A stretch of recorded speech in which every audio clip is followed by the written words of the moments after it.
Sekolah Dasar Negeri 01 Kecamatan Soreang, Kabupaten Bandung, persiapan sekolah menuju Adiwiyata.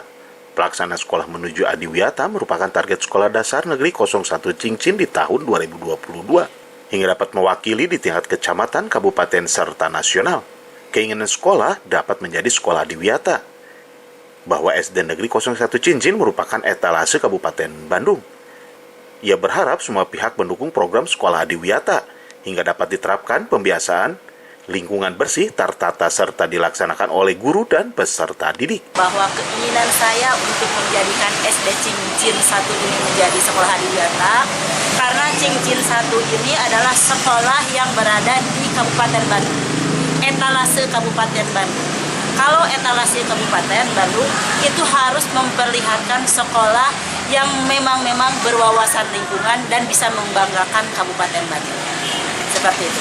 Banyak kegiatan-kegiatan yang sedikitnya walaupun hanya beberapa bulan di sini untuk merintis ke arah itu, diantaranya penanganan masalah lapangan sekolah, di mana lapangan sekolah yang sempit ini bisa dimanfaatkan untuk sarana pembelajaran tanpa digunakan untuk lahan parkir, ya seperti itu. Pertama, saya mungkin akan sedikit studi banding kepada sekolah-sekolah yang dulu pernah melaksanakan Adiwiyata, yang sekarang sudah mendapat penghargaan di tingkat kabupaten maupun tingkat provinsi.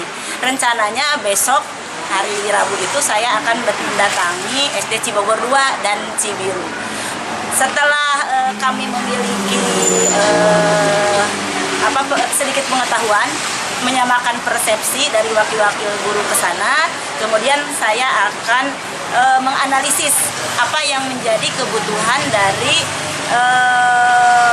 mempersiapkan dari kegiatan Adiwiyata tersebut. Setelah itu baru kita bentuk tim bergerak, ya seperti begitu. Adiwiyata tidak merupakan hanya berupa piagam saja yang dicapai dari tingkat kabupaten, provinsi maupun tingkat nasional, tetapi lebih menekankan kepada faktor pembiasaan warga sekolah yang betul-betul menyadari akan pentingnya lingkungan yang bersih, rapi, tertata, sampah-sampah tidak bertebaran, memiliki rasa tanggung jawab yang besar terhadap lingkungan. Widi Herian mengabarkan, Kabupaten Bandung, Jawa Barat.